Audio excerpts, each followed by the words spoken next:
Bienvenidos amigos al chismecito mágico de FOTMOB y los expulsados que tenemos aquí, señores. Vean esta chulada de noticia. ¿Qué dice FOTMOB? Me está pasando el dato de una vez. Mateus Doria presentará los exámenes para naturalizarse mexicano. El defensa de Santos Laguna recibió el último documento y es que este brasileño, nacido en Río de Janeiro, está cerca de convertirse en mexicano. Ya confirmó que recibió el último documento que faltaba para buscar la naturalización y dijo textualmente lo siguiente: la semana pasada me llegó el último documento que faltaba. Al parecer voy a hacer los exámenes en mayo. Eso fue lo que dijo en conferencia de prensa el zaguero brasileño que tiene 27 años de edad y llegó al fútbol mexicano para el torneo Apertura 2018. Desde entonces ha disputado 7 campañas con los Guerreros de Santos Laguna y ha marcado 11 goles en la Liga MX. Yo les digo y les pregunto, señores, que están aquí en este chismecito mágico de los expulsados y FOTMOB, ¿realmente esto será un anuncio para que Mateus Doria sea seleccionado nacional pronto? ¿Le alcanzará el tiempo? Esa es la pregunta. Pero bueno, si tú quieres recibir toda la información a vida y por haber del fútbol mundial, lo único que tienes que hacer es descargar la aplicación de FOTMOB. Aquí abajo en la cajita de descripción te voy a dejar el link para que lo descargues porque es totalmente gratis, ya que a la gorra no hay quien le corra. La última jornada de las eliminatorias de la CONCACAF trajo consigo una serie de resultados que repercutieron directamente en el destino de la selección mexicana.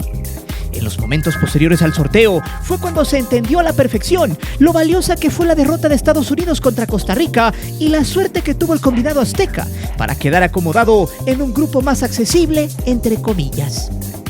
Como ya es bien sabido, a México le tocó un grupo que es, en palabras de la prensa argentina, muy sencillo, el más fácil de todos, el que cualquier argentino firmaría sin represalias, pues ya dan por hecho que el albiceleste sacará los 9 puntos, e inclusive que se puede dar el lujo de llegar con 2 victorias al último juego contra Polonia y darle descanso a sus jugadores más importantes.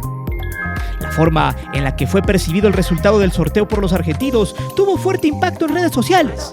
Ese mismo día hicieron el pronóstico de cómo sería la primera fase del albiceleste. En algunos programas su análisis llegó hasta una posible semifinal contra Inglaterra, a pesar de que sus predicciones estaban mal hechas. Y entre todos sus dichos, nuestro país salió salpicado porque se habló del Tri de forma indirecta y a su vez un tanto despectiva. En distintas plataformas de redes sociales, la opinión no se hizo esperar, pues a estas alturas del partido se debe reconocer que la prensa pampera ha tenido una relación muy ríspida con la afición mexicana y hasta con su misma prensa. Y en los últimos 4 años le han pegado con toda la selección y a la Liga MX, a pesar de que muchos argentinos que juegan en la liga vivan como reyes en este país. Una realidad es contundente: de los argentinos no se podría esperar mucho. Es bien sabido que defienden a su fútbol, a su selección y a sus jugadores sobre todas las cosas, aunque estos sean malos. Su nacionalismo se desborda cuando se habla de fútbol y para ellos la albiceleste es todo y hasta cierto punto es normal. Lo anterior aplica para la prensa, para los jugadores y sobre todo para los aficionados. Que menospreciaran a la selección mexicana, que dijeran que tienen de apechito y que ya se ven en semifinales, es algo que cualquiera hubiera podido esperar. Lo interesante es lo que ha pasado últimamente con la crítica hacia la Liga Mexicana. Por ejemplo, cuando Flavio Azaro, ese comunicador argentino que se ganó el repudio de miles de mexicanos cuando dijo que el fútbol de acá era basura. O cuando Pablo Carroza dijo en televisión argentina que la selección mexicana era la peor del continente, defendiendo de las críticas a su compatriota, el Tata Martino. O la reacción del Dibu Martínez cuando fue el sorteo del Mundial, donde en un video en su casa celebró cuando salió México y remató diciendo que era sencillo. Pero lo importante no es el contenido de todas estas publicaciones, reacciones y opiniones. El tema importante gira en torno a la reacción que tuvieron los internautas mexicanos. Porque desde hace 4 años, cuando empezaron ciertas críticas de varios personajes del Cono Sur, desde ahí los mexicanos se ofendieron y se armó un buen debate, tanto en redes sociales como en programas de análisis deportivos, tanto en el Cono Sur como en tierras aztecas. Sin embargo, en esta ocasión, el aficionado mexicano pareciera abrir los ojos. está de acuerdo con los planteamientos que hicieron personajes como Martín Lieberman, Flavio Azaro, Pablo Carroza o Del Pollo Viñolo, y el desencanto tan grande que tienen los aficionados aztecas ha hecho que aprecien la realidad del tricolor tal cual es, a pesar de que venga con cierto desprecio de los argentinos. Los malos resultados del Tata y sus discípulos han hecho que la afición mexicana vea esta situación con menos fanatismo y un poco de mayor objetividad. Sin embargo, la historia muchas veces habla por sí sola. La realidad es que en un mundial cualquier cosa puede pasar. Argentina ha hecho ridículos monumentales con mejores generaciones y México ha dado sorpresas con jugadores de menos cartel y renombre, aunque su resultado siempre es el mismo. Pero algo que se desprende de la forma en la que algunos actores han hablado del juego, que le han dado seriedad a sus palabras, como el mismo Scaloni y Zanetti han planteado que el Tri no es un rival sencillo. Lo cual deja ver algo muy interesante y que tiene que ver con la forma en la que se percibe a la selección mexicana por gente que ha jugado contra ella, por argentinos que saben de lo que es capaz cuando un combinado tricolor que se pone las pilas o al menos intenta hacer lo que sabe, que es jugar. La historia entre los aztecas y los gauchos no es un simple hilo de resultados a favor del albiceleste, pues históricamente existe una rivalidad interesante, con partidos cerrados y definiciones en el alargue. Porque a pesar de sus carencias monumentales en estos momentos, México no es el dulce que tanto se saborean, porque a veces el fútbol no siempre favorece al más fuerte. Es por eso que hoy te presento Soberbia Albiceleste, la verdad que hay detrás del odio de los argentinos hacia México. Antes de seguir con el video, te invito a suscribirte al canal, activa la campana para que recibas todas las notificaciones de nuestro material y de las narraciones en vivo. Te divertirás, te lo aseguro.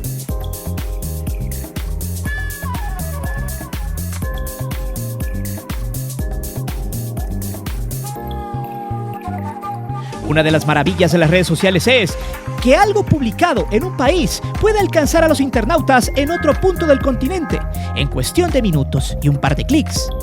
Hace algunas décadas hubiera sido imposible que los mexicanos pudiéramos conocer la opinión de la prensa pampera y que ellos se enteraran de nuestra opinión hacia ellos. Los argentinos reaccionaron de una forma muy interesante porque festejaron el sorteo casi, como si les hubieran avisado que ya estaban en los octavos de final. El ejemplo perfecto se dio en el TikTok de su portero, el Dibu Martínez, que dijo: México, easy, easy, burlándose del nivel de la selección. La reacción generalizada de la prensa pampera es que el resultado de ese sorteo fue positivo, que el camino es cómodo, que no deben tener complicaciones y sobre todo están agradecidos de no haberse topado a históricos como Alemania, Francia, Holanda, Bélgica o hasta Nigeria, que no avanzó al mundial, pero lo festejaron en grande en días previos. Lo anterior es algo muy cuestionable por dos motivos. Una cosa es que el grupo tenga rivales en teoría más accesibles y la otra es que por el simple hecho de ser la albiceleste ya tengan el triunfo asegurado. El exceso de confianza de los argentinos ha sido por mucho tiempo una constante, inclusive hasta con selecciones más fuertes. En este sentido, los analistas pamperos coinciden y celebran que enfrentarán a los árabes, mexicanos y polacos casi como si hubieran notado su selección. Porque como todo el mundo lo sabe, ellos se agrandan sin haber jugado, aunque la historia contemporánea, quitando la última Copa América, no les ha dado tantos motivos para festejar. Por ejemplo, los mismos personajes de siempre, como Flavio Azaro, dijo que el camino es accesible, aunque después se va complicando, pero que mejor que iniciar en un grupo que no debe de dar problemas. Sus palabras textuales fueron las siguientes: había en la previa un temor de que te toque Alemania en el grupo, de que te toque un Holanda o que te toque un Croacia que salió subcampeón. Es verdad que hay que jugar contra todos, pero qué mejor que el grupo no te haga transpirar más de la cuenta, porque en un mundial te levantas un día mal, te agarra Alemania y después quedas obligado a ganar los otros dos. Es un grupo accesible el que le toca a la Argentina. En el fútbol nunca hay que dar por vencido a nadie. Sí, puede pasar cualquier cosa, sí, pero gente, si a vos te dicen se va a sortear el grupo del mundial, la verdad es que prefieres que te toquen rivales más sencillos, como después vas a cruzar con los Alemania, los Francia, los Brasil, pero de entrada es mejor que el grupo suene accesible, y lo es. Arabia Saudita, rival a pedir. México no asusta. clasificó con lo justo, no está pasando un gran momento, no tiene grandes figuras. Argentina generalmente le gana a México y Polonia, poco más conocemos de la selección polaca, que llegó al Mundial mediante repechaje, pero no tenemos un rival en el grupo como nos pudiera haber tocado. Por su parte, el colorado Lieberman dijo lo siguiente: un grupo muy accesible, un muy buen sorteo para Argentina, porque en el marco de las posibilidades le tocó arrancar con Arabia Saudita, 3 puntos accesibles para Lionel Scaloni, 3 puntos relativamente lógicos frente a México, al que normalmente Argentina le gana los partidos, un México muy discutido con Gerardo Martino, señalado permanentemente por la prensa y la selección mexicana. Y Argentina podría darse el lujo en el partido más complejo del grupo contra Lewandowski, Zielinski y compañía, hasta guardar jugadores. En la mesa de ESPN Argentina se concluyó que les fue muy bien en el sorteo, que Scaloni se tiene que ir conforme, que Argentina está más que obligado a llegar a octavos y que lo único malo es que con una combinación extraña de resultados se podrían topar a Francia en los octavos, pero que la lógica dice que Francia enfrentará al segundo, que podría ser México o Polonia. Viñolo concluyó que estamos bien. Ruggeri dijo, estamos tranquilos. También dijo, si volvemos a antes del sorteo, ¿qué dijimos? Que 5 o 6 selecciones que son los que se van a llevar la copa o no. Y nosotros, en nuestro grupo, no tenemos a ninguno de ellos. Ninguno está acá. Haciendo alusión que el grupo prácticamente es un flan, pero pregunto, ¿y si el fútbol les paga de manera diferente? ¿Cómo será el trancazo? El haber analizado lo que piensan los medios pamperos nos lleva a una sola cosa. Lo que le venden a la gente desde el tabernáculo del micrófono es muy importante, porque desde un principio genera un impacto mental en sus jugadores y aficionados. Una ilusión, pero con argumentos en la cancha de lo que es su selección, y le tiran a pesar del menosprecio a llegar lejos en el Mundial. Lamentablemente, en nuestro país, la meta es el 5.º partido, y en esta ocasión, mucha gente ve que el grupo que le tocó al Tri se puede complicar mucho por el nivel mostrado en las eliminatorias. Además, en nuestro país se le tomó mucho más atención a los comentarios ácidos que dijo Flavio Azaro, especialmente a las siguientes palabras: de los mexicanos no conozco más que Ochoa y sé que se come de 3 goles para arriba en cada partido. La tenemos fácil con él en la portería. La afición mexicana prefirió engancharse con el comunicador que en realidad razonar y analizar a dónde se encuentra el verdadero lugar de la selección mexicana.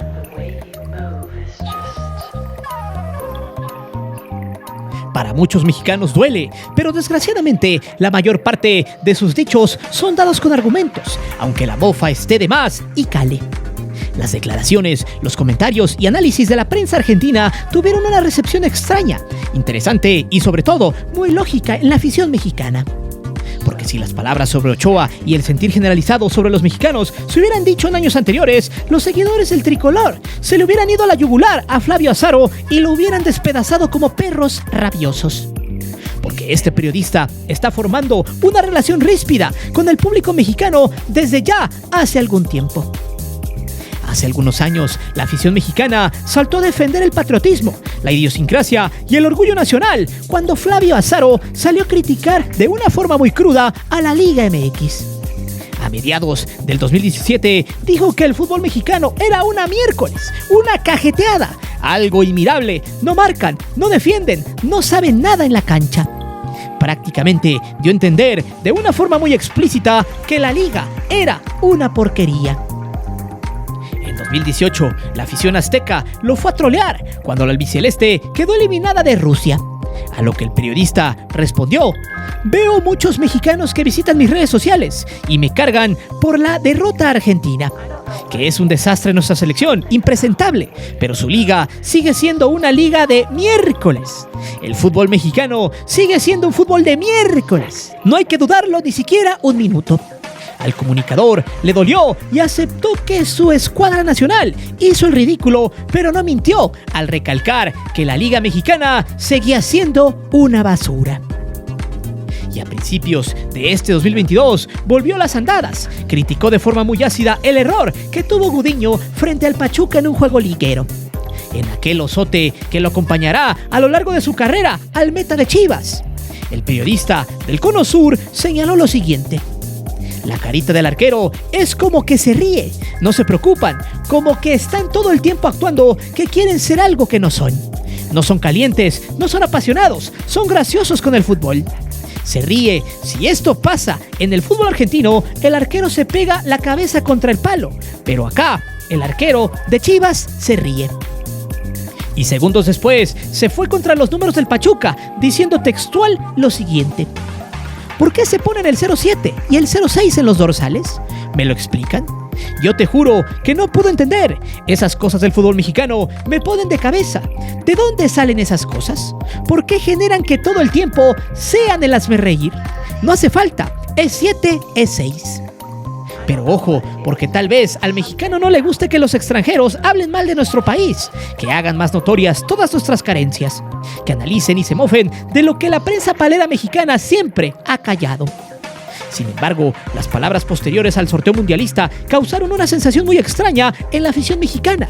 La mayoría de los comentarios estuvieron de acuerdo con las palabras de Azaro y con lo que piensa la prensa argentina en general del fútbol que ofrece la selección de México.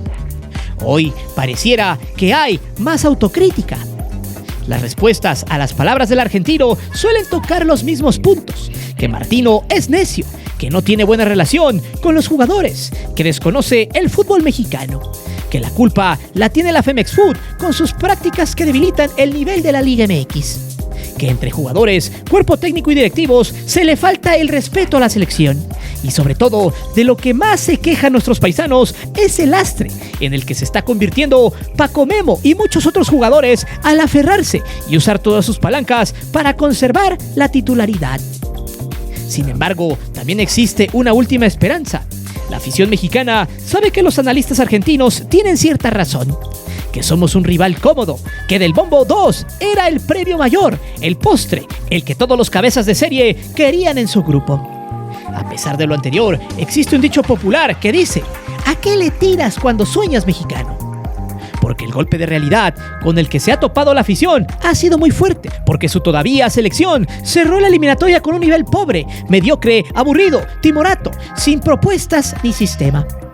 Pero el mexicano tiene arraigo por este representativo nacional y sueña con que el Tri puede dar la sorpresa en Qatar y que se pueda cambiar el chip, porque algo que la afición mexicana ha aprendido es que cuando menos se espera algo del combinado nacional es cuando mayores alegrías da, y ahí es donde muchos lo disfrutan de más.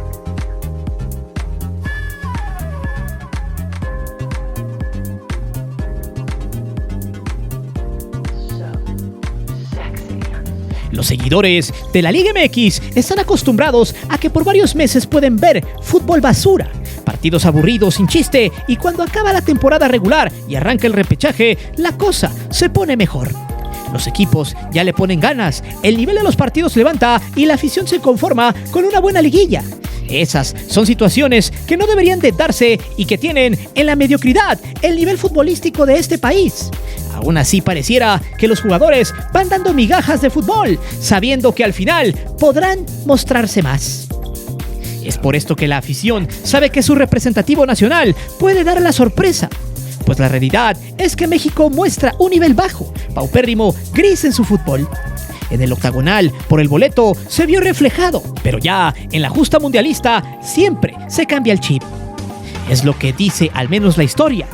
Se sale a la cancha y sorprende a todo el mundo como cuando le peleó de tú a tú a países como Alemania, Francia, Brasil u Holanda. Aunque hay que apuntar que tanto Alemania como Francia y Brasil fueron selecciones que tuvieron uno de los peores mundiales en la historia. Es bueno pensar que el mundial es otra cosa, pero tampoco hay que hacer fiesta por juegos que fueron la diferencia gracias al mal desempeño del rival. Además, la afición tiene en la historia los ejemplos de que entre estas dos selecciones se han dado juegos muy cerrados, que los gauchos la han padecido para sacar el resultado, avanzar a la siguiente ronda o llevarse una final.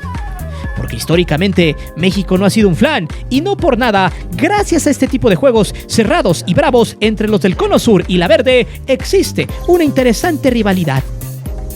Es en esta parte del contenido donde se tiene que recurrir a la historia para aprender de ella, porque quien olvida el pasado está condenado a repetirlo.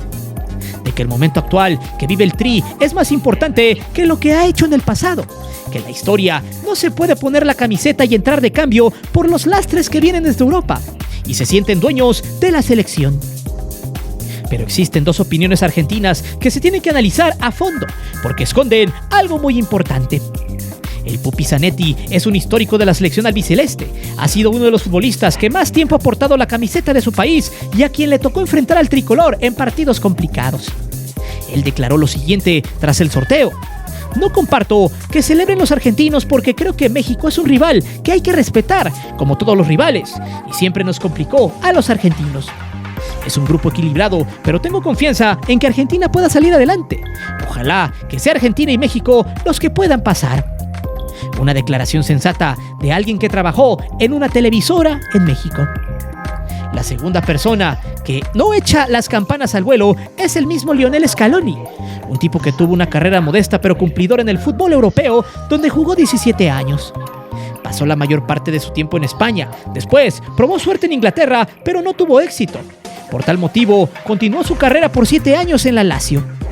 Al final de su carrera, estuvo alternando entre la Liga Española e Italiana, donde siempre se quedó por más de un torneo. Al final de su carrera, portó las playeras del Mallorca, nuevamente de la Lazio y finalmente la del Atalanta, del 2013 al 2015. Scaloni fue pieza clave de la selección juvenil sub-20 de Pekerman en Malasia 1997, al haber anotado el gol con el que Argentina eliminó a la verde amarela en cuartos por 2-0, y con la mayor disputó el Mundial de Alemania 2006, donde tuvo muy poca participación. Sin embargo, por las generaciones mexicanas que le ha tocado disputar y observar, ya sea cuando fue seleccionado juvenil y en las distintas versiones del Tri, desde Francia hasta la actual, Scaloni es un tipo que tiene ubicada a la selección mexicana en otro concepto, muy distinto al que puede percibir la prensa y la afición. Incluso sus palabras tras el sorteo fueron objetivas y sobrias, ya que declaró: históricamente es un rival para nosotros difícil en los mundiales.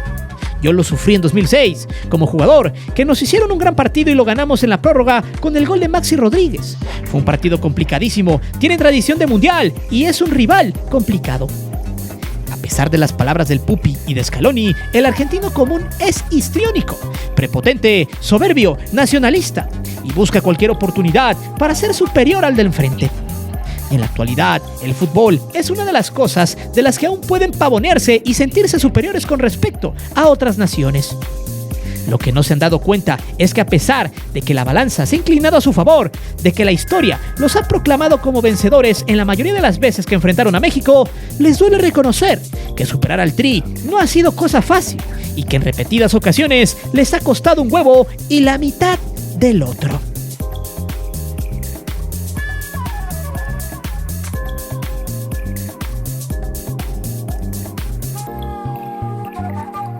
La Real Academia Española define el término rivalidad a partir de 2 puntos. El primero dice que es una cualidad de rival y el segundo punto funciona mucho más para lo que se pretende abordar: enemistad producida por emulación o competencia muy vivas. Sin embargo, en el fútbol se conoce como rivalidad al vínculo que se da entre dos equipos a lo largo del tiempo, que es derivado de una serie de partidos cerrados en fases finales, con goles de último minuto, con juegos que se van a la larga y hasta las series penales, y donde se ha creado una historia que incluye a la institución futbolística, a los seguidores, y que ese mismo sentimiento permea en toda la plantilla, aunque existan fichajes con poco tiempo en un club. En el caso específico entre el país del chorizo toluqueño y los del choripán, hay una rivalidad que ha trascendido a las estadísticas, que ha llegado hasta la prensa y se ha instalado en la afición. Y lo anterior no es exclusivo de los juegos entre sus selectivos, es algo que trasciende hasta nivel de clubes y donde se ha llegado a criticar el nivel futbolístico de la Liga MX y la situación económica de la Argentina. Basta señalar que hasta hace algunos años las finales de la Libertadores y la Copa Sudamericana tuvieron buenos agarrones donde los clubes argentinos salieron beneficiados por el arbitraje, pero que clubes como Atlas, Cruz Azul, Chivas, Pachuca, América y Pumas fueron a pelearle a Boca, River, Independiente, San Lorenzo y al que se le pusiera enfrente. El resultado de estos choques es que la prensa argentina se la vive criticando que la Liga MX es todo dinero pero no hay nivel. Mientras que en México, la afición ha dicho que el fútbol pampero ha perdido su espectacularidad y que su crisis económica tiene a esa liga en el hoyo. Sin embargo, lo realmente importante está en la historia entre estas dos selecciones. Este juego se ha dado en 35 ocasiones, con 18 victorias del albiceleste, 13 empates y 4 victorias de la verde. Es importante mencionar que de esas 35 ocasiones, tan solo 23 han sido amistosos, y de esos han sido 10 para los gauchos, 10 empates y 3 para los aztecas. En Copa América han sido 5 partidos, 2 para Argentina, 2 empates y 1 para México. En los Juegos Panamericanos se han topado 3 veces, con un empate y 2 victorias para los de la Conmebol. Y en lo que se refiere al Mundial, tan solo se han enfrentado en 3 ocasiones, donde las 3 victorias fueron para Argentina. La estadística es abrumadora, no hay manera de tapar el sol con un dedo. Sin embargo, los partidos importantes son los que le han costado mucho sudor y lágrimas a los pamperos, cosa que les duele aceptar. Un juego que aún cuesta trabajo recordar es la final de la Copa América de Ecuador de 1993, en la que México dio un partidazo, le jugó de tú a tú, donde Campos tuvo una gran actuación. En ese mismo partido, Sague tuvo una muy clara, pero no pudo asistir de forma correcta, perdiéndose un gol casi cantado. En ese partido, Batistuta adelantó a su equipo tras haber votado como muñeco de trapo a Claudio Suárez y después definió como crack ante la salida de Jorge Campos. A los pocos minutos le cometieron un penal a Saguiño que fue ejecutado con maestría por Benjamín Galindo y lamentablemente en un error de concentración se comieron a la defensa mexicana en un saque de banda bien capitalizado por el Bati. Pero en este partido, México tuvo varias oportunidades de llevarse el botín, siendo un rival muy complicado. En el 2006, México puso a parir chayotes a los argentinos. A los 6 minutos, Rafa Márquez capitalizó un muy buen centro, luego de que un dardo envenenado hubiera sido peinado por Mario Méndez. A los pocos minutos, Borghetti metió un autogol cuando pretendía cubrir a Crespo en un tiro de esquina. El resto del encuentro fue tenso, con oportunidades para las dos selecciones, pero las porterías estuvieron bien custodiadas por el Pato Bondancieri y Osvaldo Sánchez. Como todos saben, este partido se fue a la largue y fue sentenciado por un señor golazo de Maxi Rodríguez. Después de que Messi cambió el juego hasta el Juan Pizorín, quien mandó otro cambio de juego al ángulo del área grande, donde Rodríguez controló con el pecho y le pegó de bote pronto en los linderos del área, sacando un imparable macanazo al segundo poste de Osvaldo Sánchez. En Venezuela 2007, Argentina se impuso a México en las semifinales por 3-0.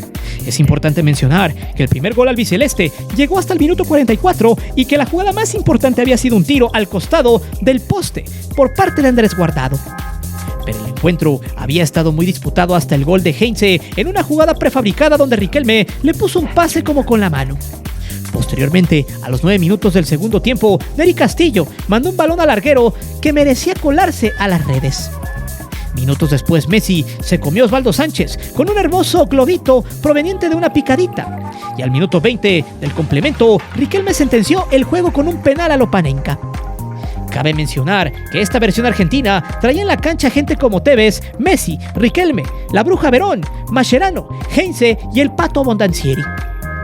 El último encuentro importante se dio en el Mundial de Sudáfrica, en un juego en un contexto muy extraño, en el que Javier Aguirre salió con un semblante derrotista a la conferencia de prensa. Alteró por completo la formación y el orden de su equipo al mandar al Bofo Bautista a la cancha, y donde lo más sobresaliente del Tri fue un golazo del Chicharito. A pesar de todo lo malo, este juego México tuvo un inicio sobresaliente en el que Salcido mandó un zapatazo al larguero. Guardado mandó un tiro cruzado que pasó zumbando la portería argentina, y cuando mejor jugaba el combinado azteca, el Conejo Pérez había salido de forma apresurada, dejando así un rebote a Messi que terminó en las redes. Los jugadores mexicanos reclamaron un clarísimo fuera de lugar que debió anularse en ese momento. A los pocos minutos, Ricardo Osorio cometió un error garrafal, uno de los peores errores en la historia de un mundial, y le regaló una asistencia al Pipita Higuaín, que no perdonó. Iniciando el segundo tiempo, el Apache Tevez metió un golazo de fuera del área. Posteriormente, los mexicanos lo intentaron. Barrera tuvo una buena ocasión tras un desborde por la banda. El Chicharito remató de cabeza por encima del poste y México no dejó de insistir hasta que el Chicharito recibió de espaldas dentro del área, se dio la vuelta y metió un zapatazo directo a las redes. México perdió, pero el resultado no reflejó lo que pasó en el encuentro y Argentina se volvía a imponer. Su último enfrentamiento fue en el 2020 en un amistoso en Texas.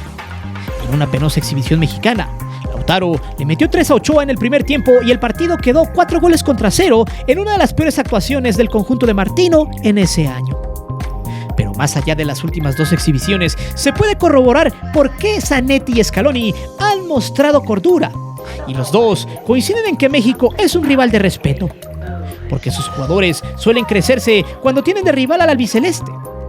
Independientemente de lo que pueda pasar en Qatar, lo importante en esta selección fue demostrar cómo el conjunto mexicano no ha sido ningún flan e históricamente no ha sido una presa fácil para los sudamericanos.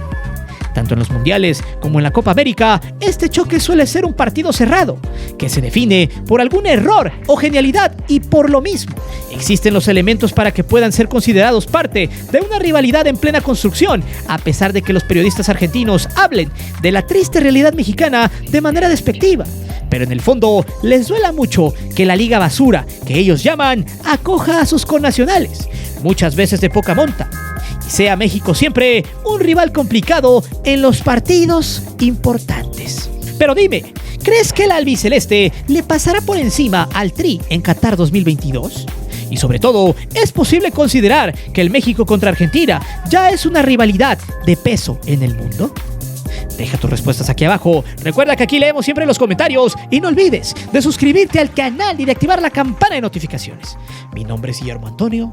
Nos vemos hasta la próxima. La gorra, no hay quien le corra.